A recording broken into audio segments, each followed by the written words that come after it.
وعلیہ وأصحابہ ومن والہ۔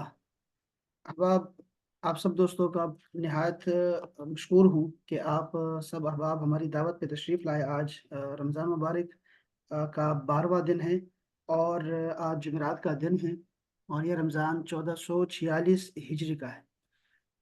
آج ہمارے مہمان خصوصی ہمارے محترم استاد، میرے موسٹ سینئر، ہمارے مشفق ڈاکٹر ثناء اللہ رانا الازہری صاحب ہیں، جو کہ فاضل ہیں جامعہ الازہر مصر الشریف کے، اور دارالعلوم محمدیہ غوثیہ دیرہ شریف سے جو معروف ہے وہاں کے بھی فاضل ہیں۔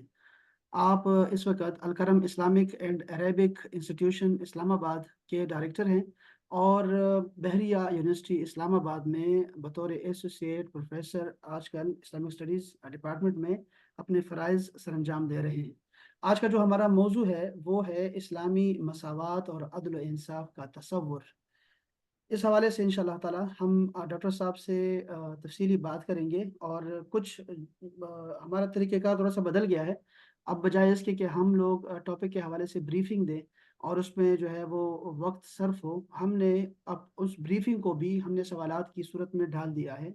تو اب ہم براہ راست ہی ڈاکٹر صاحب سے جو ہے وہ سوالات کا ہی آغاز کریں گے۔ ہمارے پاس وقت جو ہے اس وقت 55 منٹ رہ گیا ہے۔ 55 منٹ انشاءاللہ ہم کوشش کریں گے جتنا بھی اس موضوع کے حوالے سے بات کر سکے، کوشش کریں گے کہ ہماری گفتگو جو ہو بڑی جامع ہو، اور جو مفہوم ہے اور جو ضرورت ہے اس موضوع کے حوالے سے وہ سارا جو ہے وہ کلیئر ہو انشاءاللہ تعالی۔ تو آپ سب سے دوستوں سے بھی میں عرض کروں گا کہ جو بھی سوال کرنا چاہے وہ اپنا، یہاں پہ ایک آپشن ہوتی ہے ہینڈ ریزنگ کی، تو آپ اپنا جو ہے وہ ہاتھ اٹھا سکتے ہیں یہاں پر بھی۔ اور اگر آپ اس کے علاوہ بھی میں دیکھ رہا ہوں تو اگر جس کا مائک کھلتا ہے تو بولنے سے پہلے میں خود دیکھ لیتا ہوں، اس کو بھی سوال کرنے کا موقع دیا جائے گا انشاءاللہ تعالی۔ آپ کے سوالات ہمارے سوالات سے زیادہ اہم ہیں، اور وہ آپ کی زندگیوں سے اور جو ہے وہ منسلک ہے اور متعلق ہے، اس لیے چاہیں گے کہ آپ کے سوالات جو ہیں اس کو مقدم رکھا جائے۔ بہرحال میرے پاس اپنے سوالات بھی ہیں جو پہلے سے ہمارے پاس آ چکے ہیں، اس پہ میں بات شروع کر دیتا ہوں۔ اس کے بعد اگر آپ میں سے کوئی بولنا چاہے گا، بہتر یہ رہے گا کہ آپ یہ جو سوالات ہم نے بنائے ہوئے ہیں اس کو دیکھیں، اور اس میں سے اگر کوئی چیز رہ گئی تو پھر آپ جو ہے نا اپنے سوالات آپ کر سکتے ہیں انشاءاللہ تعالی۔ اس کے علاوہ کوئی بھی بولنے سے پہلے اجازت ضرور لیں، چونکہ اگر آپ بولیں گے نا تو پھر ڈاکٹر صاحب کی آواز نہیں آئے گی۔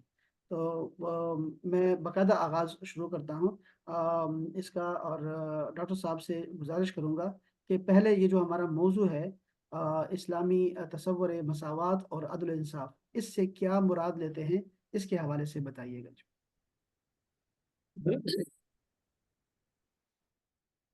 نحمده ونصلي ونسلم على رسوله الكريم اما بعد فاعوذ بالله من الشيطان الرجيم بسم الله الرحمن الرحيم سبحانك لا علم لنا الا ما علمتنا انك انت العليم الحكيم صدق الله العظيم وصدق رسول النبي الامي الكريم۔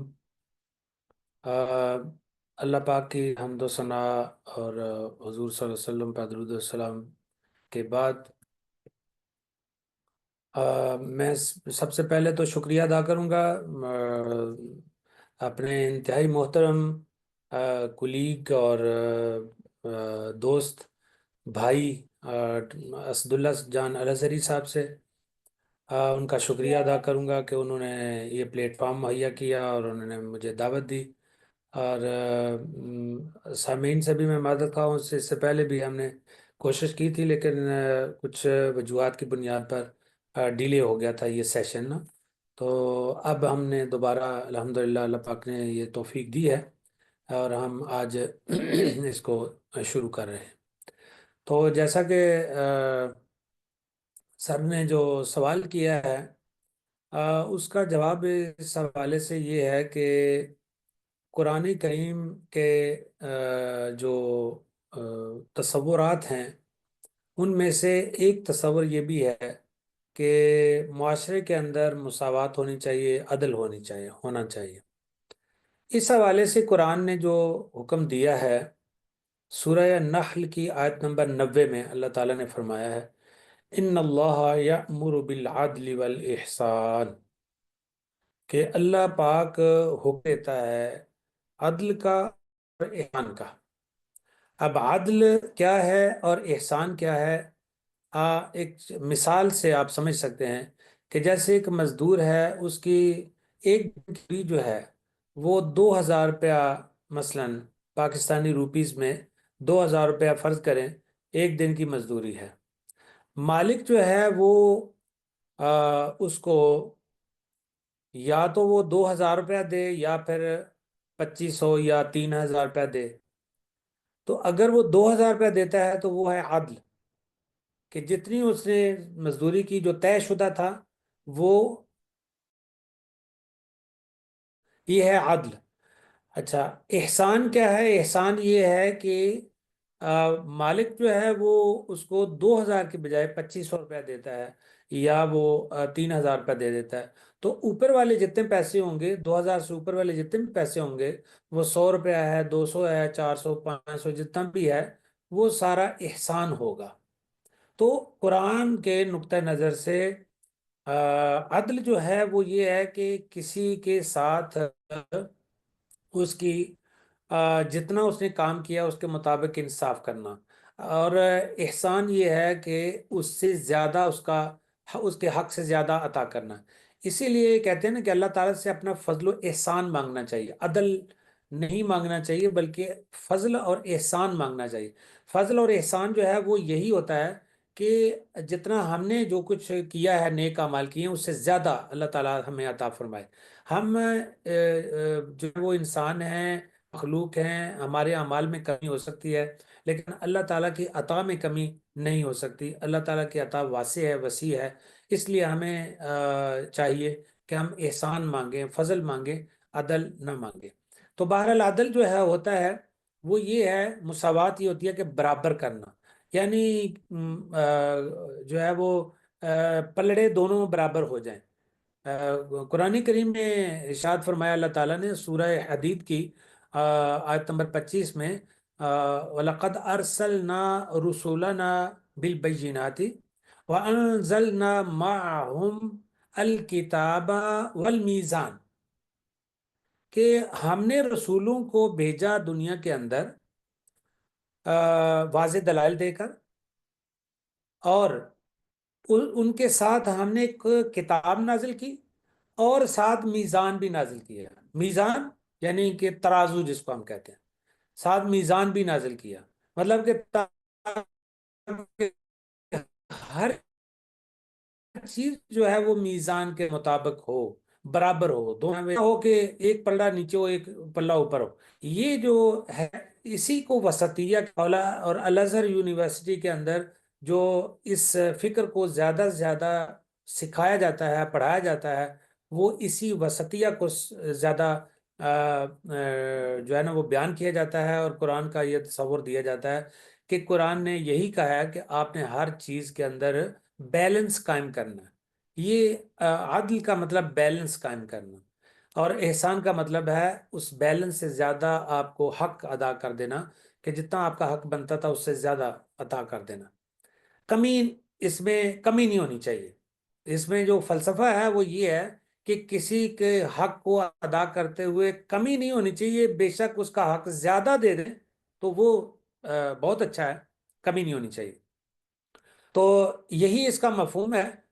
مساوات کا ایک حدیث پاک کے حوالے سے اگر دیکھیں تو نبی پاک صلی اللہ علیہ وسلم جو آخری خطبہ دیا، خطبہ حجت الوداع میں، آپ نے کیا فرمایا تھا؟ لا فرق بین عربی ولا عجمی الا بالتقوی، کہ عربی اور اجمی کے درمیان میں کوئی فرق نہیں ہے، سب برابر ہیں، انسان سب برابر ہیں، مگر جو زیادہ متقی اور پرہیزگار ہوگا وہ اللہ کے نزدیک زیادہ پسندیدہ ہوگا۔ اور اسی طرح اللہ تعالیٰ نے قرآن کریم میں سورہ نساء کی آیت نمبر 58 میں فرمایا، وَإِذَا حَكَمْتُمْ بَيْنَ النَّاسِ أَن تَحْكُمُوا بِالْعَدْلِ، جب تم لوگوں کے درمیان فیصلہ کرو نا تو وہ عدل کے ساتھ فیصلہ کیا کرو، یعنی کہ عدل سے مراد میزان قائم کرنا۔ آپ نے دیکھا ہوگا کہ ہمارے پاکستان میں تو جو ہے نا ہماری جو سپریم کورٹ، اس کے باہر باقاعدہ ترازو کی تصویر بنی ہوئی ہے، کہ یہاں پہ مطلب وہ ایک جو عدالت ہوتی ہے وہ عدل، انصاف، میزان کی علامت ہوتی ہے، ایک سمبل ہوتی ہے، ایک سائن ہوتا ہے کہ یہاں پہ عدل ہوتا ہے۔ تو وہ ہو یا نہ ہو وہ ایک الگ وہ مسئلہ ہے. لیکن بہرحال جو عدالت ہوتی ہے، عدالت بھی عدل سے ہے. اور عدالت میں بھی کیا ہوتا ہے کہ حقوق جس کا حق مارا گیا ہوتا ہے اس کا حق دیا جاتا ہے لے کر. جی اگلا سوال جناب علی. جی بہت شکریہ سر، آپ نے بہت تفصیل کے ساتھ اور بہت آسان الفاظ میں، بالکل آسان الفاظ میں، میرے خیال ہے کہ عدل اور مساوات کی تعریف اس سے آسان کیا ہوگی. بہت آسان آپ نے، اور خاص میں جو آپ نے اس میں نقطہ آپ نے جو بیان کیا کہ اللہ جل شانہ سے جی ہمیں یہ جو ہے نا جو مانگنا چاہیے اس کا فضل اور اس کا کرم مانگنا چاہیے. یہ نہیں کہ آپ میں نے جو عمل کیا ہے، میں نے نمازیں پڑھتا رہا ہوں، میں روزے رکھتا رہا ہوں، یہ حساب نہ مانگے اللہ تعالیٰ سے، بلکہ اس کا فضل مانگے. کیا خوبصورت نقطہ بتائیں کہ آپ نے سر. جو آپ نے یہ جو تعریف بیان کی ہے، اس میں بہت سارے سوالات، اب اس تعریف پر بھی جو ہے نا بہت سارے سوالات کھڑے ہو جی سکتے ہیں. لیکن جو پہلا سوال کھڑا ہوتا ہے خاص کر پاکستانی جی معاشرے میں رہتے ہوئے، وہ یہ ہے کہ ریاست کی کیا ذمہ داری ہے مساوات اور عدل کو قائم رکھنے کے لیے، اور وہ کیا کر سکتی ہے، ایسا کیا کر سکتی ہے. اگر ہم کسی بادشاہ کو، سلطان کو اگر مشورہ دینا چاہیں تو ہماری ڈیوٹی ہے، تو ہم کیا ان کو مشورہ دیں اور کیا وہ اقدامات کر سکتی ہیں. جی بالکل. اس میں جو ریاست ہے، پہلی بات تو یہ ہے کہ ریاست کو بذات خود اپنی ذمہ داری کو محسوس کرنا چاہیے اور اپنی ذمہ داری ادا کرنی چاہیے کہ وہ لوگوں کے درمیان عدل و انصاف کا جو ہے وہ ایک نظام قائم کر سکے. بیسیکلی جو ریاست ہوتی ہے نا، ریاست جو اتھارٹیز ہوتی ہیں، کسی بھی اتھارٹی کا مطلب ہی یہ ہوتا ہے کہ وہ اتھارٹی جو ہے وہ عوام کو، عام انسان کو، شہری کو، سٹیزن کو وہ ظلم سے بچائے، اس کے حق چھیننے سے بچائے، اس کو، اس کی جان کی حفاظت کرے، اس کے مال کی حفاظت کرے، اس کو پوری پروٹیکشن دے. تو اسی کو ریاست کہا جاتا ہے صحیح معنوں میں. اور اسی کو ہی فلاحی مملکت کہا جاتا ہے، اسی کو ہی. اور یہی چیزیں قائم کی تھی نبی پاک صلی اللہ علیہ وسلم نے جب ریاست مدینہ قائم کی تھی. تو اس کے جو بنیادی ستون تھے، ان میں سے سب سے بڑا جو ستون تھا وہ عدل و انصاف تھا، وہ مساوات تھی. ایون کہ غیر مسلم جو لوگ تھے ان کے ساتھ بھی باقاعدہ انصاف موجود تھا. اور اگر ہم یہ کہیں کہ اسلام پھیلا ہی اس بنیاد پر ہے کہ اس کی شہرت، جو عمومی شہرت تھی وہ یہ تھی کہ یہ اسلام جو ہے منصف مذہب ہے، انصاف کرنے والا مذہب ہے. مسلمان جو ہوتے ہیں یہ انصاف کرتے ہیں. مجھے ایک واقعہ یاد آ رہا ہے کہ ایک جو ہے نا وہ منافق تھا، اور وہ نا مسلمان، منافق ظاہر ہے وہی ہوتا ہے جو کلمہ تو پڑھتا ہے، لا الہ الا اللہ محمد رسول اللہ تو پڑھتا ہے، لیکن اندر سے وہ جو ہے نا وہ اسلام کو صحیح طریقے سے نہیں مانتا، یعنی اسلام کے خلاف سازشیں بھی کرتا ہے. تو اس کا کسی یہودی کے ساتھ جھگڑا ہو گیا. اب نا زیادتی مسلمان کی تھی، یعنی اس منافق کی تھی، زیادتی کلمہ گو کی تھی، یعنی جو منافق تھا. اچھا، اب یہودی جو ہے وہ کہتا ہے کہ بھئی چلتے ہیں نبی پاک صلی اللہ علیہ وسلم کے پاس، یعنی تمہارے رسول کے پاس چلتے ہیں، اور وہاں پہ جا کے ہم فیصلہ کرواتے ہیں کہ میں اپنی بات بیان کروں گا، آپ اپنی بات بیان کرنا، اور ہم فیصلہ کروائیں گے. اچھا، وہ جناب علی مسلم، وہ جو منافق تھا نا، کلمہ جو پڑھتا تھا لیکن تھا منافق، تو وہ کہنے لگا نہ نہ نہ نہ، ہم ہم کعب بن اشرف کے پاس جائیں گے، ہم جو ہے نا وہ رسول اللہ صلی اللہ علیہ وسلم کے پاس نہیں جائیں گے. یہودی کہہ رہا ہے کہ حضور صلی اللہ علیہ وسلم کے پاس چلتے ہیں فیصلہ کروانے کے لیے، اور وہ جو کلمہ گو تھا، بظاہر وہ مسلمان تھا لیکن تھا وہ منافق، وہ کہہ رہا ہے کہ نہیں، ہم نہیں جائیں گے نبی پاک صلی اللہ علیہ وسلم کے پاس، ہم ایک دوسرے بندے کے پاس جائیں گے. اب اس میں نکتہ کیا ہے؟ نکتہ یہ ہے کہ یہودی کو مکمل یہ یقین تھا کہ نبی پاک صلی اللہ علیہ وسلم جو ہیں وہ پورا پورا انصاف کریں گے، مجھے بھی انصاف ملے گا، نبی پاک صلی اللہ علیہ وسلم کی بارگاہ سے مجھے بھی انصاف ملے گا۔ اور منافق کے ذہن میں یہ بات تھی کہ یار نبی پاک صلی اللہ علیہ وسلم نے تو مجھے تو رعایت نہیں دینی، کہ مطلب میں چونکہ کلمہ گو ہوں تو میں میرے حق میں فیصلہ کر دیں گے، وہ تو انصاف کریں گے۔ تو اگر انصاف ہوا اور یقیناً انصاف ہوگا تو میں مارا جاؤں گا۔ تو وہ مطلب مسلمانوں کا یا اسلام کا جو جو انصاف کا معیار تھا وہ یہ تھا کہ یہودی بھی جو یہ سمجھتے تھے، غیر مسلم بھی سمجھتے تھے کہ یہاں سے ہمیں انصاف ملے گا، ٹھیک ہے۔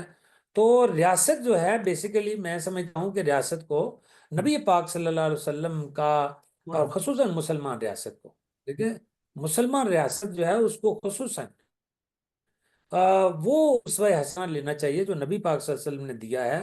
تو وہ یہی ہے کہ جیسے نبی پاک صلی اللہ علیہ وسلم نے فرمایا کہ اگر میری بیٹی فاطمہ بھی ہوتی، یعنی وہ جو چوری کا الزام لگا ایک عورت کے اوپر، تو سفارش کے لیے حضرت اسامہ بن زید رضی اللہ تعالیٰ عنہ سفارش کے لیے جاتے ہیں، تو آپ نے فرمایا کہ خدا کی قسم اگر میری بیٹی اگر محمد کی بیٹی فاطمہ بھی چوری کرتی تو میں اس کو بھی یہی سزا دیتا۔ تو بات یہ ہے کہ ریاست کو تو یہاں تک ہونا چاہیے کہ وہ جو ہے وہ اپنے تعلقات کو بالائے طاق رکھتے ہوئے، اپنے رشتوں کو بالائے طاق رکھتے ہوئے، اپنی دوستیوں کو بالائے طاق رکھتے ہوئے، کسی کے سٹیٹس کو بالائے طاق رکھتے ہوئے اس کو عوام کی جو جو حقوق ہیں ان کی حفاظت کرنی ضروری ہے۔ باقی اس سلسلے میں ہم کیا کہہ سکتے ہیں؟ ہم تو یہی اسلام کا نظام ہی پیش کر سکتے ہیں جو کہ اللہ پاک نے ہمیں یہ علم عطا فرمایا ہے، ہم اس کو یہ قرآن و حدیث کا علم اس کے سامنے پیش کر سکتے ہیں، اس کو بتا سکتے ہیں کہ بھئی اگر تمہیں نہیں علم یا سستی کر رہے ہو تو ابھی اس کو دیکھ لو، یا اللہ تعالیٰ یہ کہہ رہا ہے وَإِذَا حَكَمْتُمْ بَيْنَ النَّاسِ أَن تَحْكَمُوا بِالْعَدْلِ، کہ جب بھی تم لوگوں کے درمیان فیصلہ کرو تو عدل و انصاف کے ساتھ فیصلہ کرو، ان کی ہر لحاظ سے پروٹیکشن کرو۔ پھر ہم اس کو یہ کہہ سکتے ہیں کہ امیر اور غریب کے درمیان فرق مٹائیں، امیر اور غریب کے درمیان فرق مٹنا چاہیے، اور وہ اس کے لیے صدقات اور زکوٰۃ کا نظام جو ہے وہ بہترین ایک ذریعہ ہے۔ اور جس اسلامی مملکت کے اندر زکوٰۃ اور صدقات کا صحیح نظام اگر قائم کر دیا جائے، صحیح طرح اس کی تقسیم صحیح ہو، یہ نہیں ہے کہ لینا تو بینکوں سے کاٹ لیا جائے اور لیکن تقسیم کیا ہی نہ جائے، غریبوں میں تقسیم ہی نہ کیا جائے، تو یہ اس طرح نہیں ہے، ہاں لیا بھی جائے اور پھر تقسیم بھی دیانتداری کے ساتھ کیا جائے۔ اچھا اچھا، یہ بہت ہی انٹرسٹنگ ہے یہ موضوع، اور ہمارے تو دکھتی رگ پہ کہ میں یہ جی جی اس حوالے سے اور بہت سارے سوالات جو ہیں وہ جو ہے نا وہ آئے ہوئے ہیں، میں چاہوں گا اس پہ بات کرنا، اور جی اپنی زندگی انفرادی جو ہماری زندگی ہے، ہماری جو معاشرتی زندگی ہے، اپنی ہماری خاندانی زندگی ہے، اس کے حوالے سے میں سوال کروں گا، لیکن اس سے پہلے جی دو سوالات جو ہیں، دو ہاں طرح کے سوالات ہیں۔ ایک تو یہ ہے کہ اللہ جل شانہ کے بنائے ہوئے نظام پر کچھ لوگ سوالات کرتے ہیں، شاید سمجھنے کے لیے سوال کرتے ہیں کہ اللہ جل شانہ جی نے اگر ہمیں جیسے دیا ہوا ہے، سوال میں انہوں نے بتایا ہوا ہے کہ ماں کے قدموں تلے جنت ہے، تو والد کے قدموں تلے ہاں جنت کا کیوں نہیں بتایا گیا؟ تو یہ مساوات اور عدل کا جو ہم کہہ رہے تھے اس حوالے سے شاید سوال ہے، تو ذرا بتائیے گا۔ ہاں، نہیں والد کی اپنی شان ہے، اس کی والدہ کی اپنی شان ہے۔ ایسا تو نہیں ہے کہ والد کو اگنور نہیں کیا گیا جس طرح کے عام طور پر سمجھا جاتا ہے، کہ والد کو شاید اگنور کر دیا گیا ہے اس حوالے سے۔ ایسی بات نہیں ہے، والد کی اپنی شان قرآن نے بیان کی ہے، اور والدہ کی اپنی شان بیان کی ہے، اور دونوں کی اکٹھی بھی شان بیان کی ہے، دونوں کی اکٹھی بھی۔ دیکھیں نبی کریم صلی اللہ علیہ وسلم نے فرمایا ماں کے قدموں تلے جنت ہے، یہ بالکل درست ہے۔ والد کی اہمیت بھی کم نہیں ہے، بلکہ نبی پاک صلی اللہ علیہ وسلم نے فرمایا والد جنت کے دروازوں میں سے درمیانی دروازہ ہے. والد جنت کے دروازوں میں سے جو درمیان والا دروازہ ہے وہ ہے. اگر چاہو تو اسے ضائع کرو یا اس کی حفاظت کرو. یہ ترمذی شریف کی حدیث پاک کہ والد کی کوئی شان کم نہیں ہے. اچھا، دوسری بات یہ فرمایا قرآن کریم کی سورہ بنی اسرائیل کے اندر، سورہ بنی اسرائیل کی آیت نمبر 23 میں اللہ تعالیٰ ارشاد فرماتے ہیں وَبِالْوَالِدَيْنِ إِحْسَانًا، وَبِالْوَالِدَيْنِ إِحْسَانًا، کہ دونوں کے ساتھ، اپنے ماں اور باپ دونوں کے ساتھ احسان کرو. قرآن نے دونوں کے ساتھ برابر کا احسان کرنے کے لیے اولاد کو حکم دیا ہے. تو میں سمجھتا ہوں کہ اولاد کے لیے والدین یعنی باپ اور ماں یہ دونوں اعلیٰ درجے پہ ہونے چاہیے. ہاں البتہ جو ماں کی زیادہ جو شان بیان کی گئی ہے کہ جیسے کسی صحابی نے آگے پوچھا نبی پاک صلی اللہ علیہ وسلم سے کہ جناب میں کس کا زیادہ خدمت کروں یا اس کا احسان مند ہوں یا اس کی جو ہے نا وہ اطاعت کروں، تو وہ آپ نے فرمایا تمہاری ماں. پھر پوچھا، پھر کہا تمہاری ماں، پھر پوچھا، پھر کہا تمہاری ماں. تو یہ اس لیے ہے کہ دیکھیں جب ہم خاندان میں رہتے ہیں نا، پورے خاندان میں رہتے ہیں، اسلام جو قوانین دیتا ہے، اصول دیتا ہے، وہ خاندان کو سامنے رکھ کر اصول دیتا ہے اور گائیڈنس دیتا ہے. اب دیکھیں اگر ہم گھر میں ذرا ہر بندہ اپنے اپنے گھر میں ذرا نظر دوڑائے نا، تو ماں کا رول جو ہے نا وہ بڑا وسیع رول ہے. گھر کے اندر بہت وسیع رول ہے. ماں جو ہے وہ اولاد کی بھی خدمت کر رہی ہے، اس نے گھر بھی سنبھالا ہوا ہے، اس نے اولاد کو بھی سنبھالا ہوا ہے، اس نے خاوند کی بھی خدمت کر رہی ہے. مطلب کہ ماں کو آپ دیکھیں تو مطلب اس کے کام کا ذرا اندازہ لگائیں کہ مطلب دیکھیں باپ جو ہے وہ باہر جاتا ہے، اپنا جاب کر کے آ جاتا ہے، گھر میں کتنے کام ہوتے ہیں، گھر کی صفائی کرنا، برتن دھونے، کپڑے دھونے، جناب بچوں کے اگر بچے بہت چھوٹے ہیں ان کی ساری صفائی کا کام، بچوں کے کپڑے بدلنے، بچوں کی کپڑوں کی خریداری، ان کی ہر چیز کا خیال رکھنا، ان کے جوتے کپڑے. اب عید آ رہی ہے، آپ دیکھیں گے کہ شاید ہی کسی کا باپ جا کے خریداری کر کے لائے عید کے لیے. تمام بچوں کی خریداری جو ہے وہ ماں ہی جا کے کر کے لائیں گی. اس کو بے شک 6 گھنٹے بازاروں میں دھکے کھانے پڑیں، اس کو جو مرضی ہو، لیکن وہ اپنے بچوں کے لیے ساری قربانیاں دیتی ہے.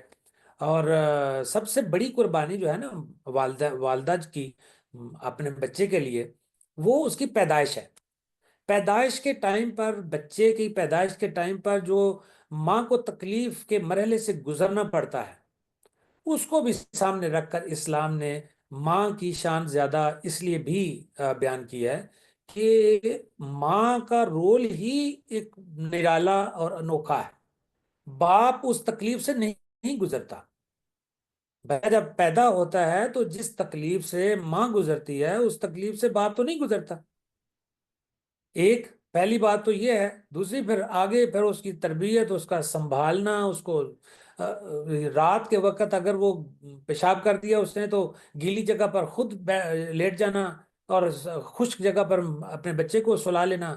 ہاں جی، رو پڑا ہے تو اٹھ کے لے کر کھڑے ہو جانا، نیندیں برباد کرنی اس کے لیے، ہر چیز اس کے لیے. اس کی زندگی بچوں کے لیے ہو جاتی ہے، اپنے لیے اس کی زندگی رہتی نہیں بس کے لیے. تو قربانی زیادہ ہوتی ہے ماں کی. قربانی میں سمجھتا ہوں کہ ماں کی قربانی زیادہ ہوتی ہے، اس لیے اس کی جو ہے نا شان زیادہ ہے. لیکن قرآن کے اندر اللہ تعالیٰ نے کہا وَبِالْوَالِدَيْنِ احسان، صحیح کہ احسان کرو دونوں کے ساتھ، والد کے ساتھ بھی اور والدہ کے ساتھ. صحیح. جناب علی. اچھا اچھا، سوالات تو بہت سارے ہیں. میں چلے چونکہ ابھی آدھا ٹائم گزر چکا ہے اور سوالات تو میرے پاس بہت سارے ہیں. پتہ نہیں شاید جی ہمیں جی دوسرا بھی ایک سیشن لینا پڑے، لیکن میں چاہوں گا اگر آپ میں سے ساتھیوں میں سے کوئی جو ہے کوئی سوال کرنا چاہے تو ضرور بتائیے گا احباب. آمنہ، آمنہ کوئی سوال ہے آپ کا؟ آمنہ تنزانیہ جی سے. السلام علیکم ورحمۃ اللہ. جی سر، واجب. میرا سوال یہی ہے کہ اسلام میں حقوق میں مساوات سے کیا مراد ہے؟ یعنی جیسے میاں بیوی کے حقوق ہیں یا آقا غلام کے حقوق ہیں، ان میں کیا مساوات کا حکم ہے؟ اور دوسرا، کیا اسلام میں بدلہ لینا جائز ہے یا نہیں؟ شکریہ۔ 2 سوال ہیں جی۔ ہاں جی، جی 2 سوال ہو گئے جی۔ اچھا، پہلا سوال جو ہے آپ کا، وہ تو یہ ہے کہ جو حقوق ہیں، ذاتی زندگی اور گھریلو زندگی کے تقاضے جو ہیں یا ان کے حقوق جو ہیں، ذاتی زندگی میں عدل کے تقاضے جو ہیں وہ تو یہ ہے کہ اپنی ذات کے ساتھ انصاف کریں۔ اللہ پاک قرآن کریم میں ارشاد فرماتا ہے وَلَا تُلْقُوا بِأَيْدِيكُمْ إِلَى التَّهْلُكَةِ، کہ اپنے ہاتھوں سے ہی اپنے آپ کو ہلاک مت کر دیا کریں۔ اور اس سے مراد یہ ہے کہ جب ہمیں پتہ بھی ہوتا ہے کہ یہ چیز ہمارے لیے نقصان دہ ہے، تو اس کے باوجود ہم آپ یوں سمجھیں کہ لالچ میں آ کے یا ٹیسٹ میں آ کے یا کسی بھی حوالے سے وہ نفس کے جو ہے نا وہ جاذبیت کی وجہ سے، کہ نفس جو ہے وہ چاہ رہا ہے، اس کی خواہش کے پیچھے لگ کے ہم وہ چیز کھا لیتے ہیں یا استعمال کر لیتے ہیں یا وہ عمل کر لیتے ہیں، بعد میں ہمیں نقصان اٹھانا پڑتا ہے۔ تو بات یہ ہے کہ سب سے پہلے تو اپنی ذات کی حفاظت کی جائے، کہ اپنی ذات کے ساتھ انصاف کیا جائے، غلط اپنی ذات کو استعمال نہ کیا جائے۔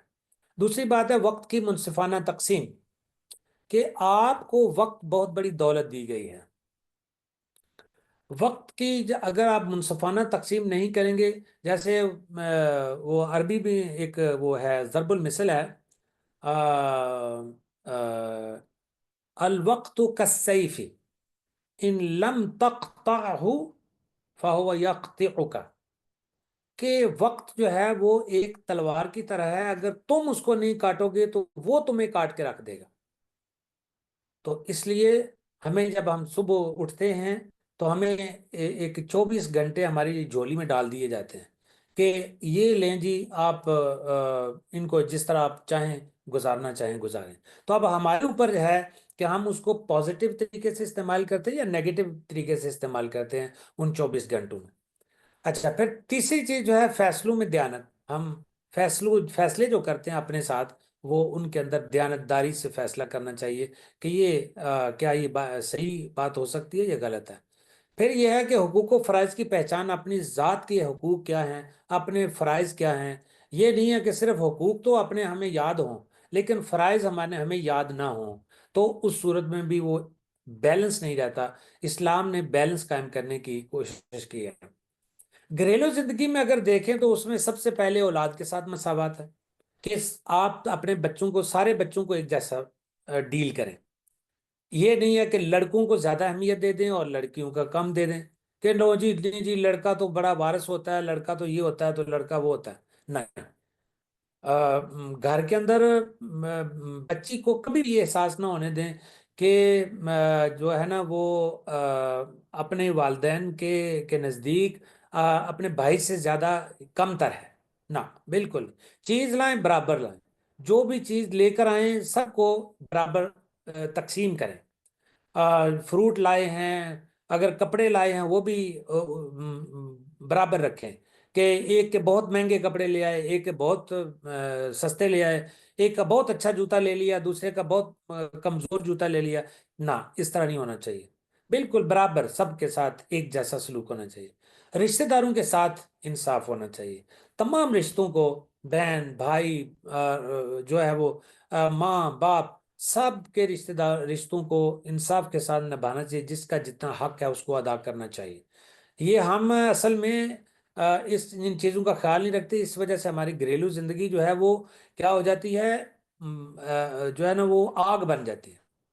ہم اپنے صرف حقوق ہمیں یاد ہوتے ہیں، ہمیں فرائض یاد ہی نہیں ہوتے، اور بس حقوق کا ہم نے ڈنڈورا پیٹنا ہوتا ہے اور دوسروں کا حق ادا نہیں کرنا، اپنا حق مانگنا ہے بس۔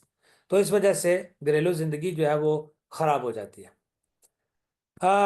میاں بیوی کے حقوق جو ہیں وہ بھی بڑے اہم ہیں۔ میاں بیوی دونوں جو ہیں وہ ستون ہیں، دونوں پہیے ہیں ایک طرح کے، کسی بھی کوئی بھی گاڑی جو ہے وہ بے شک 2 پہیوں والی ہو یا 4 پہیوں والی ہو، ایک پہیہ بھی اگر نکل جائے اس میں سے تو وہ نہیں چل سکتی کبھی بھی۔ تو اس لیے میاں بیوی کے جو حقوق ہیں وہ بھی بڑے ہی اہم ہیں کہ سب سے مین چیز تو ادب و احترام ہے ایک دوسرے کا۔ جو ہے میاں اپنی بیوی کا احترام کرے، ادب کرے۔ ادب سے مراد یہ ہے کہ اس کی ریسپیکٹ کرے، اور بیوی اس کی اپنے شوہر کی ریسپیکٹ کرے۔ سب سے اہم بات یہ ہے، اور جب دونوں کے اندر ریسپیکٹ کا ایک رشتہ قائم ہو جائے گا نا، سب سے اہم کام میاں بیوی کے درمیان ریسپیکٹ کا رشتہ ہے۔ اگر یہ قائم ہو گیا تو پھر باقی تمام مسائل بڑی آسانی سے حل ہو سکتے ہیں۔ اگر ہمارے درمیان میاں بیوی کے درمیان ریسپیکٹ کا رشتہ قائم ہو جائے، ہم ایک دوسرے کی ریسپیکٹ کریں دونوں میاں بیوی، تو باقی مسائل کوئی مسائل نہیں ہے، وہ آرام سے حل ہو سکتے ہیں۔ مسائل صرف اس وقت چھوٹے چھوٹے مسائل بہت بڑے بڑے مسائل بن جاتے ہیں جب ہم ایک دوسرے کی ریسپیکٹ نہیں کرتے، جب ہم ایک دوسرے کو کم تر سمجھتے ہیں، جب ہم ایک دوسرے کو بے عزت کرتے ہیں، جب ہم ایک دوسرے کو جو ہے نا وہ سمجھتے ہیں کہ میرے بغیر اس کا گزارا نہیں ہو سکتا، اور وہ سمجھتا ہے کہ اس کے بغیر اس کا گزارا نہیں ہو، اور بھائی دونوں کا کسی کا بھی ایک دوسرے کے بغیر گزارا نہیں ہو سکتا۔ یہ ہمیں اپنے دماغ میں رکھنا چاہیے میاں بیوی دونوں کو، کہ بھائی کسی کا بھی ایک دوسرے کے بغیر گزارا نہیں ہو سکتا۔ اس لیے ہم نے اپنے آپ کو ایک دوسرے کی ریسپیکٹ پر آمادہ کرنا ہے۔ اسلام نے بھی یہی سمجھایا ہے، اسلام نے بھی یہی سکھایا ہے کہ میاں بیوی ایک دوسرے کے ساتھ اچھا سلوک کریں۔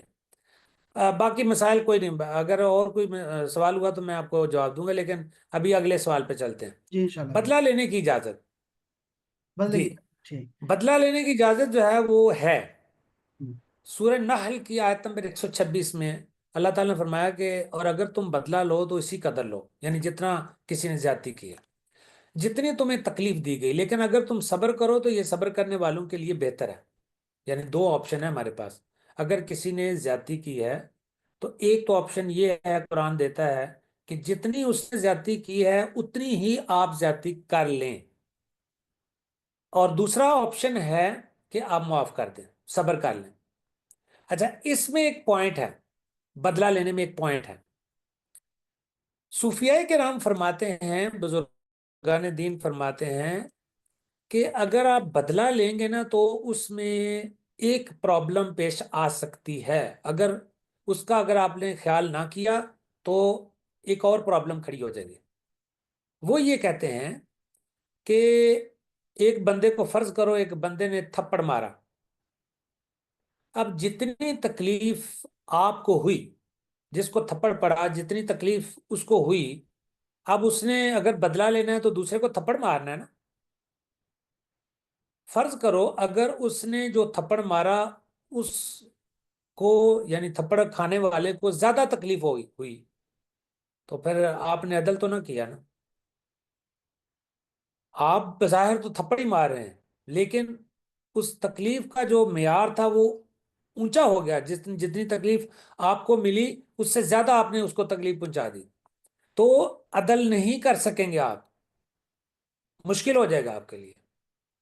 تو اس لیے بہتر یہ ہے کہ آپ صبر کر لو، اور صبر کرنے والوں کے لیے اللہ تعالیٰ فرما رہے بہتر ہے، اللہ تعالیٰ کے ہاں بہت بڑا اجر و ثواب ہے۔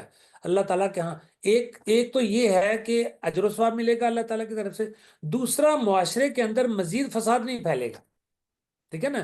جب آپ بدلہ لیں گے نا، تو جب بدلہ لیں گے تو اگلا بندہ پھر ممکن ہے کہ وہ آپ کے اوپر اٹیک کرے، لیکن اگر آپ اس کو معاف کر دیں گے تو ممکن ہے کہ وہ اس کو شرم آ جائے اور وہ آپ سے معذرت بھی کرے، اور وہ آپ کا ہمیشہ کے لیے احسان مند بھی ہو جائے، اور اس طرح سے معاشرے کے اندر زیادہ امن قائم کیا جا سکتا ہے۔ اسی وجہ سے کہا گیا ہے کہ اسلام جو ہے وہ پرامن مذہب ہے۔ اگرچہ آج ہم میں سے صبر ختم ہو گیا ہے، ہم مسلمان سب سے بے صبرے ہو گئے ہیں، لیکن اسلام کا اس میں کوئی قصور نہیں، دین کا کوئی قصور نہیں، یہ ہمارا اپنا قصور ہے، ٹھیک ہے جی۔ واہ تو واہ، بدلہ لینا جائز ہے، لیکن آپ بدلہ مطلب اگر آپ برابر کا لے سکتے ہیں تو ٹھیک ہے، اگر نہیں تو پھر معاف کر دینا ہی بہتر ہے۔ اور سورہ شورا کی آیت نمبر 40 میں اللہ تعالیٰ نے فرمایا کہ برائی کا بدلہ اسی جیسی برائی ہے، لیکن جو معاف کر دے اور اصلاح کرے تو اس کا اجر اللہ کے ذمہ ہے۔ یہ بھی ہے، ٹھیک ہے نا؟ تو اللہ تعالیٰ نے زیادہ زور اس پر دیا ہے یہ کہ آپ معاف کر دیں، اچھا، آپ اس کو جانے دیں، درگزر کر لیں، معافی دے دیں اس کو، تو یہ زیادہ بہتر ہے بجائے اس کے کہ آپ بدلہ لیں۔ جی جی یہ ہم نے جو موضوع چنا ہے یہ اسی وجہ سے چنا ہے کہ ہمیں پتہ لگے کہ اسلام کا تصور مساوات اور عدل ہے کیا۔ تو اس سے جو آپ نے بتایا ہے بالکل اسی سے ہاں کہ آپ معاف کریں گے تو تبھی تو ایک معاشرہ تشکیل دیا جائے گا، ایک اسلامی معاشرہ کہلائے گا کہ اس میں معاف کرنا ان کا پیش نظر، ان کے معاف کرنا ہے، لوگوں پہ فضل کرنا ہے، احسان کرنا ہے۔ یہی تو معاشرہ بنائے گا اچھا ہاں خدا معاشرہ، اور رول ماڈل بنائے گا باقی دنیا کے لیے، جو باقی جی دنیا۔ بہت خوبصورت جی بات ہے، بہت خوبصورت سر۔ یہ دو سوالات کو میں ایک ساتھ جی کر رہا ہوں، ایک طرح کے ہی سوالات ہیں اس لیے میں جی ایک ساتھ کرنا چاہوں گا کہ یہ خواتین کو جو ہے یعنی بیٹیوں کو وراثت میں آدھا حصہ دیا گیا ہے، یہ کیوں، اس کی کیا حکمت ہے؟ جی اور دوسرا یہ کہ دیت عورت کی آدھی ہے، اس کے حوالے سے بھی بتائیے گا کہ اس میں کیا حکمت ہے؟ ہاں جی، بہت اچھا سوال کیا آپ نے۔ اس کا جو ہے نا وہ اصل میں خواتین کو نا یہ ایک غلط فہمی ہے کہ یہ جو دیت ہے، اس کا جو مطلب وہ ہے، مرد کی دیت زیادہ ہے اور عورت کی دیت زیادہ ہے، اچھا عورت کی دیت کم ہے، تو اس میں جو ہے نا وہ شاید زیادتی ہوئی ہے یا زیادتی ہوتی ہے عورت کے ساتھ۔ دیکھیں اس میں زیادتی نہیں ہے، بلکہ عورت کے لیے اسی میں ہی بہتری ہے، اور اس کے اندر عورت کے ساتھ فضل کیا گیا ہے اور احسان کیا گیا ہے۔ اب آپ سنیں گے تو آپ حیران رہ جائیں گے کہ مطلب بالکل جو عورتیں سوچتی ہیں نا اس حوالے سے کہ دیت کیوں ہماری آدھی ہے اور وہ مرد کی پوری ہے، اور یہ وہ آپ اسلام کا آپ قانون دیکھیں گے تو آپ حیران رہ جائیں گے کہ مطلب کیا بات ہے۔ آپ یقین جانے تعریف کیے بغیر رہ نہیں سکیں گے۔ دیکھیں دیت کیا ہے؟ خون بہا، ایسے ہی ہے نا؟ اچھا، خون بہا ہے، اور اس میں جو مطلب آپ ایک تصور کریں، ایک خاندان ہے، ایک تصور کریں خاندان ہے جس میں مرد ہے، عورت ہے، دو تین چار بچے ہیں، جتنے بھی ہیں، ٹھیک ہے؟ یہ ایک فیملی ہوگی۔ ایک فیملی ہے، اس میں سے فرض کریں خامند جو ہے وہ قتل ہو جاتا ہے، خدا نہ کرے، ٹھیک ہے؟ ہم مثال دے رہے ہیں، قتل ہو جاتا ہے۔ اب دیت جو ہے وہ کون وصول کرے گا؟ مرد کی دیت کون وصول کرے گا؟ اس کے ورثاء۔ ورثاء میں کون ہے؟ سب سے پہلے اس کی بیوی ہے۔ بیوی کون ہے؟ عورت۔ اب مرد کی جو دیت ہے وصول کون کر رہا ہے؟ عورت۔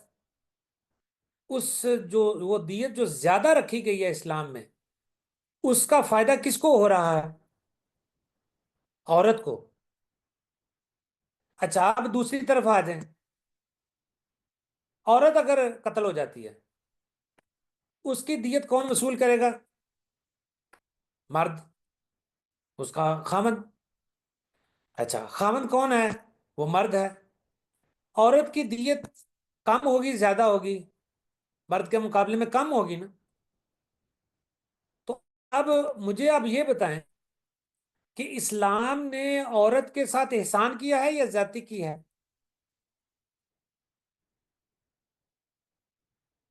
آپ میری بات سن رہے؟ سر بالکل جی، ہیلو؟ جی جی بالکل بالکل سر بالکل۔ کیا بات ہے سر، کیا بات، ہاں، سبحان اللہ سبحان اللہ۔ تو دیکھیں آپ اسلام کا آپ دیکھیں، اس کا فیصلہ دیکھیں کہ عورت کے حق میں فیصلہ کیا، بظاہر لگتا ایسے ہے کہ یہ عورت کے خلاف ہے، کہ عورت سے کی دیت کام ہے، اور زیادہ تر عورتوں کو پتہ ہی نہیں کہ یہ چکر کیا ہے اصل میں، ٹھیک ہے نا؟ تو یہ جو دیت کا معاملہ ہے نا، اس میں تو کوئی ایسا ناانصافی والی کوئی بات ہے نہیں، بلکہ اگر مرد کہے کہ جی، وہ مرد کہہ سکے، ممکن ہے کہے کہ جی وہ یار مجھے، لیکن مرد کو بھی وہ نہیں ہے، اس لیے کہ مرد خود کماتا ہے۔ دیکھیں نا، اسلام کی حکمتیں آپ دیکھیں کہ مرد کو پیسے کم ملیں گے اس لیے کہ مرد خود کماتا ہے، عورت کو پیسے اس لیے زیادہ ملے کہ وہ خود نہیں کماتی، اس کے اوپر لیبلٹی نہیں ہے اولاد کی، اس لیے اگر مرد قتل ہو جاتا ہے تو اس کو، عورت کو پیسے زیادہ ملنے چاہیے، کیوں کہ عورت کے اوپر لیبلٹی نہیں ہے کہ مردوں بچوں کی پرورش، تو اس لیے اسلام نے یہ طے کیا کہ بھائی عورت کو زیادہ پیسے ملنے چاہیے، کیونکہ اس نے کمانا نہیں ہے جا کے باہر، جبکہ مرد کو کم پیسے ملیں گے کیونکہ وہ کما سکتا ہے، وہ ضرورتیں پوری کر سکتا ہے آگے پیچھے سے، یعنی خود وہ کام کرنے والا ہے۔ سمجھ آئی بات کی؟ تو یہ بات ہے کہ یہ تفریق ظلم یا ناانصافی نہیں، بلکہ اسلامی عدل کا حصہ ہے۔ دیکھیں، اسلام نے عدل کیا ہے، اسلام نے انصاف کیا، بلکہ احسان کیا ہے، فضل کیا ہے، احسان کیا ہے عورت کے اوپر، کہ عورت کو زیادہ فائدہ ہو، اس لیے مرد کی دیت جو ہے وہ ڈبل رکھی گئی ہے۔ جی، کیا خوبصورت سر، ماشاء اللہ تعالی، حکمتیں پتہ ہوں اچھا، تو۔ ایک تو یہ سوال تھا، دوسرا کیا تھا میں بھول گیا ہوں، وہ کیا ہے وراثت آپ نے وراثت دوسرا کیا وراثت کے سوال حوالے کیا؟ سے سر، کہ بیٹیوں کو وراثت میں آدھا حصہ کیوں دیا گیا ہے؟ ہاں، وراثت کا بھی یہی اصول ہے، وراثت میں بھی یہی ہے کہ دیکھیں، میں آپ کو عرض کروں، وراثت میں یہ ہے، دیکھیں، بیٹے کو ڈبل ملتا ہے، بیٹی کو سنگل ملتا ہے، ایسے ہی ہے نا؟ یہ بات بھی سمجھنے والی ہے، ذرا توجہ سے میری بات سمجھیے گا۔ دیکھیں، مرد کو یعنی لڑکے کو ڈبل اس لیے مل رہا ہے کہ اس نے شادی کرنی ہے، اس نے خاندان بسانا ہے، ٹھیک ہے؟ اب جو وراثت اس کو مل رہی ہے، اس نے کس پہ خرچ کرنی ہے؟ اپنی بیوی پر اور بچوں کے اوپر، اس لیے اس کا ڈبل حصہ رکھا گیا۔ عورت کا نصف اس لیے رکھا گیا ہے کہ دیکھیں، عورت کی شادی ہو جانی ہے، اس نے دوسرے گھر جانا ہے، تو وہ جو مرد ہوگا، جو اس کا خامن ہوگا، اس کی جو وراثت ہے وہ اس کے کام آئے گی۔ جو لڑکا ہے، اس نے وراثت وہی اس کے پاس ہے جو اس کے ماں باپ سے مل رہی ہے، اس کے شوہر کے پاس اپنی وراثت موجود ہے، اور عورت کی وراثت کم بھی ہوگی تو وہ کوئی ایسا ایشو نہیں ہوگا۔ ادھر مرد جو ہے، اس نے بہت ساری ذمہ داریاں ادا کرنی ہیں، اس نے اپنی شادی کرنی ہے، گھر عورت کے لیے بنانا ہے، اور عورت ہی کے سارے اخراجات کے لیے وہ ساری جو اس کا حصہ رکھا گیا ہے، وہ خاندان کے لیے ہے، بیسیکلی وہ اس کی ذات کے لیے نہیں ہے۔ دیکھیں، یہ بات بہت اہم ہے، اسلام جو ہے نا، وہ خاندان کو سامنے رکھتا ہے، اسلام انڈیویجول کو سامنے نہیں رکھتا ہے۔ یہ جو وراثت ہے یا دیت ہے یا اس طرح کی چیزیں جو ہوتی ہیں نا، وہ خاندان کو دیکھتا ہے کہ خاندان میں کس کی ذمہ داری زیادہ ہے اور اس کا حق کس کا زیادہ بنتا ہے۔ اب یہ وراثت میں چونکہ مرد کی ذمہ داری اس میں زیادہ آ رہی ہے، ٹھیک ہے نا؟ مرد نے بہت سارے کام کرنے ہیں، اس نے گھر بنانا ہے، اس نے مطلب بیوی بچوں پر خرچ کرنا ہے، اس نے بہت سارے اس نے پورا خاندان بسانا ہے، اس لیے اس کو ڈبل دیا گیا۔ عورت نے تو چپ کر کے چلے جانا ہے اپنے گھر، اور عورت نے جو بچے پیدا کرنے ہیں، ان کی تربیت، ان کی پرورش کی ذمہ داری بھی اس کے اوپر نہیں ہے، وہ تو اس کے خاوند کے اوپر ذمہ داری ہے، عورت پر تو ذمہ داری ہے ہی نہیں. میری بات آپ سمجھیں؟ تو یہ ہے اس میں حکمت یہ ہے کہ یہاں اسلام جو ہے وہ خاندان کو سامنے رکھتا ہے کہ خاندان میں اب یہ چونکہ مشترکہ مسئلہ ہے تو مشترکہ مسئلے میں سے کس کی زیادہ ذمہ داری ہے، کون زیادہ حقدار ہے، تو اس کو وہ حق دیتا ہے. یہاں پر بھی اسلام نے عدل کیا ہے. جی آگے چلیں. ماشاء اللہ سیدی، بالکل آپ نے بالکل درست فرمایا تھا شروع میں جو آپ نے فرمایا کہ آپ جو ہے نا سبحان اللہ کہے بغیر رہ نہیں پائیں گے، وہ ایسا ہی ہے بالکل جو آپ نے حکمتیں بیان کی ہیں دیت کے حوالے سے اور چاہے وراثت کے حوالے سے ہیں، تو یہ بالکل ایسے ہی ہے. اور شاید اس سے بھی کہیں زیادہ حکمتیں اور بھی ہوں جو اللہ تعالیٰ کو اور جی رسول اللہ صلی اللہ علیہ وسلم کو معلوم ہو کہ کیوں یہ قانون بنایا گیا ہے اور اس کے اندر کیا حکمتیں ہیں قیامت تک کے لیے اور ہر زمانے ہر ملک کے لیے ہے. ایسا نہیں ہے کہ یہ صرف عرب کے لیے خاص ہے یا کوئی رسول اللہ کے جی زمانے کے لیے خاص ہے، سارا زمانہ ہی رسول اللہ کا ہے اور یہ قیامت تک جی ہی ہے. اور اس میں حکمتیں ہیں، انسان کی سمجھ جو ہے وہ وقت در وقت بدلتی رہتی ہے، مختلف ہوتی رہتی ہے، لیکن رسول اللہ کا فرمان وہ اپنی جگہ پر ہے اور وہی قانون جو ہے لاگو کریں گے تو تبھی معاشرہ خوبصورت معاشرہ کہلائے گا اور پرامن اور مساوات والا اور اخوت والا اور عدل و انصاف والا کہلائے گا. بالکل ایسا ہی ہے، بالکل ایسا ہی ہے. اچھا، اس حوالے سے کوئی اور کسی کا سوال ہے؟ اب آپ میں سے میں چاہوں گا 10 منٹ رہ گئے ہیں ہمارے پاس، کوئی سوال ہے آپ کے ذہن میں تو آپ کر سکتے ہیں. ایسا نہیں کہ میں خود ہی سوالات کر رہا ہوں، اور یہ سارے سوالات بھی لوگوں کے سوالات ہیں جو میرے پاس لکھے ہوئے ہیں. آپ میں سے بھی کوئی سوال کرنا چاہے تو ضرور کر سکتا ہے. جی یہ ڈاکٹر صاحب ایک جو دنیا کے حوالے سے پوری دنیا کی اگر ہم بات کرتے ہیں تو اس حوالے سے ایک سوال، دو سوالات ایسے آئے تھے کہ ایک تو یہ ہے جی کہ یہ جو ہم دیکھتے ہیں یہ جو مساوات نہیں دیکھ رہے ہیں ہم دنیا میں، تفریق ہے. اور ہمارے معاشرے کے اندر بھی ایک جو ہے نا ہم دیکھا ہے کہ مسلمانوں کی اگر آپ دیکھیں نا حالت دیکھیں صرف پوری دنیا میں تو مسلمانوں کی حالت بڑی ابتر ہے مجموعی طور پہ اس دور میں 2025 کی بات کر رہا ہوں. تو ہر جگہ مسلمان جو ہے وہ ابتر حالت میں ہیں اور مشکل میں ہیں اور ان پہ مظلوم ہیں، سارے کے ساتھ دیکھیں تو مظلوم ہیں. اس کی کیا وجہ ہو سکتی ہے؟ کیا اس کا تعلق مساوات اور عدل انصاف کے ساتھ ہے یا نہیں سر؟ جی اس سوال کا جواب یہ ہے کہ مسلمانوں کی پسماندگی کی بنیادی وجہ جو ہے نا وہ قرآن کریم میں سورہ الرعد کی آیت نمبر 11 میں بیان کی گئی ہے. سورہ الرعد کی آیت نمبر 11 میں اللہ تعالیٰ ارشاد فرماتا ہے ان اللہ لا یغیر ما بقوم حتی یغیروا ما بانفسہم، کہ انسان جو ہے جب تک خود اپنی حالت کو تبدیل نہ کرے اللہ تعالیٰ بھی اس قوم کی حالت کو تبدیل نہیں کرتا. اور ہمیں پتہ ہونا چاہیے کہ حقیقی کامیابی جو ہے نا ہماری وہ اسلام کے اصولوں پر عمل کرنے میں ہے، اسلام کا نظام انصاف قائم کرنے میں ہے. میں سمجھتا ہوں کہ جو میرا اپنا میری جو اسیسمنٹ ہے قرآن و حدیث پڑھنے کے بعد، اس وقت جو تفریق ہے مسلمان، جیسے آپ کہہ رہے ہیں کہ مسلمان جو ہیں وہ ابتر حالت ہے ان کی، اس لیے کہ مسلمان انصاف نہیں مہیا کر رہے اور نہ وہ انصاف کو برداشت کر سکتے. عدل و انصاف مسلمان جو ہیں وہ اب اس کے دور ہو چکے ہیں، وہ اقربا پروی میں پڑ گئے ہیں، وہ دنیا داری میں پڑ گئے ہیں، وہ کرپشن میں پڑ گئے ہیں. مطلب اسلام دیکھیں اللہ تعالیٰ کیا ہے قرآن پاک میں ارشاد فرماتا وَأَنْتُمُ الْأَعْلَوْنَ إِن كُنْتُم مُؤْمِنِينَ، سر بلند رہو گے، تم ہمیشہ سر بلند رہو گے، لیکن شرط یہ ہے کیا؟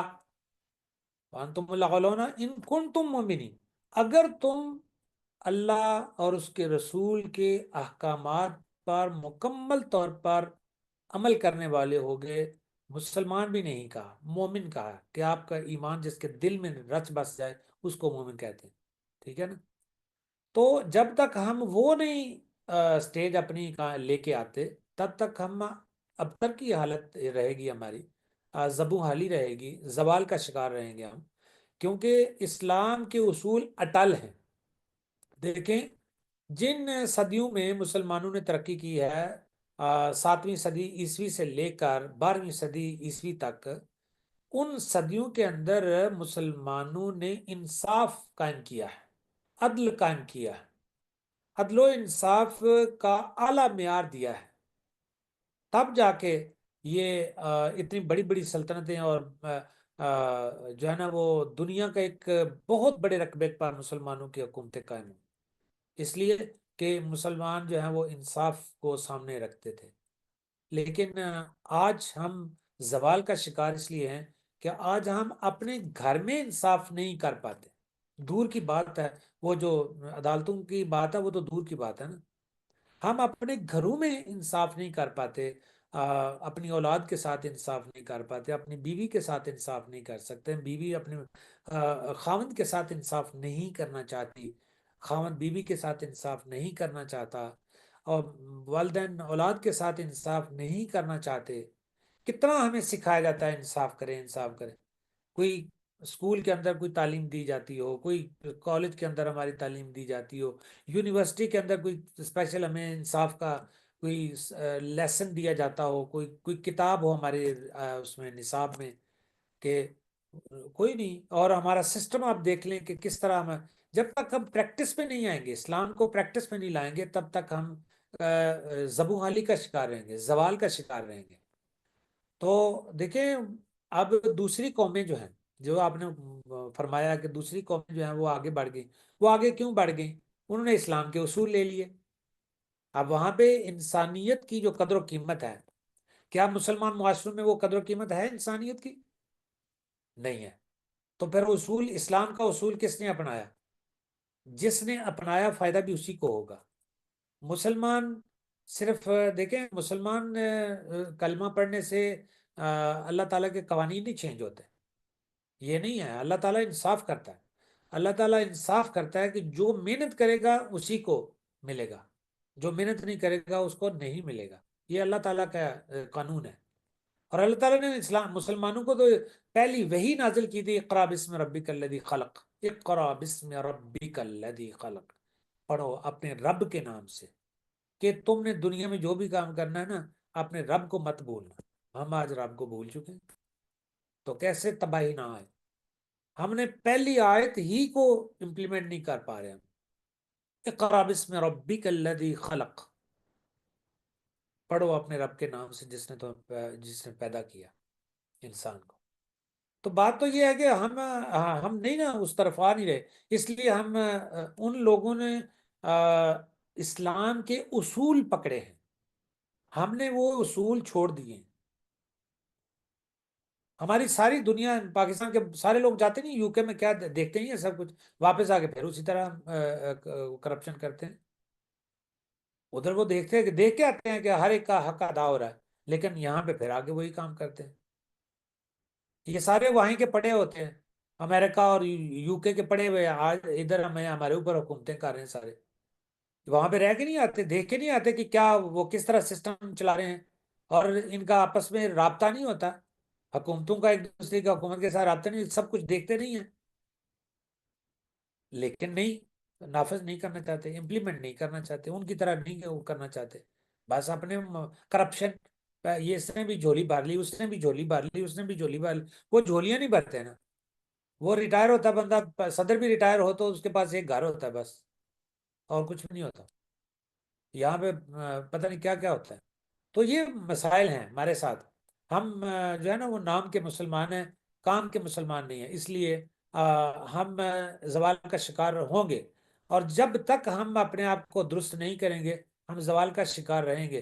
وہ حدیث پاک آپ کو یاد ہوگی کہ جس میں اللہ تعالیٰ نبی پاک صلی اللہ علیہ وسلم نے ارشاد فرمایا تھا کہ یہ مسلمان ایک ایسا زمانہ آئے گا کہ جس طرح پانی کے اوپر تنکا تیل رہا ہوتا ہے نا، اس کا کوئی وزن نہیں ہوتا، اور جس طرف پانی لے جائے اس طرف لے چلا جاتا ہے، اس طرح ہو جاتا ہے وہ السیل، کہ یہ الفاظ آتے ہیں حدیث پاک میں۔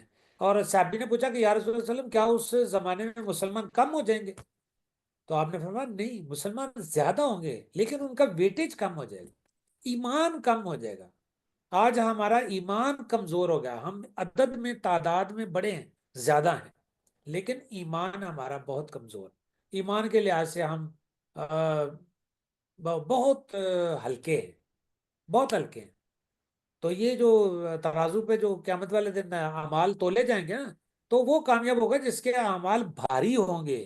ہمارے اعمال ابھی ہلکے ہیں، بہت ہلکے ہیں، اس لیے ہم زوال کا شکار ہیں۔ تو جو اللہ کا قانون ہے وہ یہ ہے کہ جو محنت کرے گا اس کو زیادہ ملے گا، دنیا کی جو دولت ہے اس کو زیادہ ملے گی جو محنت زیادہ کرے گا۔ بے اب شک وہ جو کفار ہیں وہ زیادہ محنت کر رہے ہیں، بے شک ان کی ٹائمنگ آپ دیکھیں کس طرح کام کرتے ہیں صبح سے لے کر شام تک، تو ہماری ٹائمنگ بھی دیکھ لیں کتنا ہم کام کرتے ہیں۔ تو یہ بات ہے نا، اس میں فرق آ جاتا ہے۔ پھر اللہ تعالیٰ تو ہمارے پیر صاحب فرمایا کرتے تھے، دیکھیں بات لمبی ہوتی جا رہی ہے لیکن یہ بڑی اہم بات ہے۔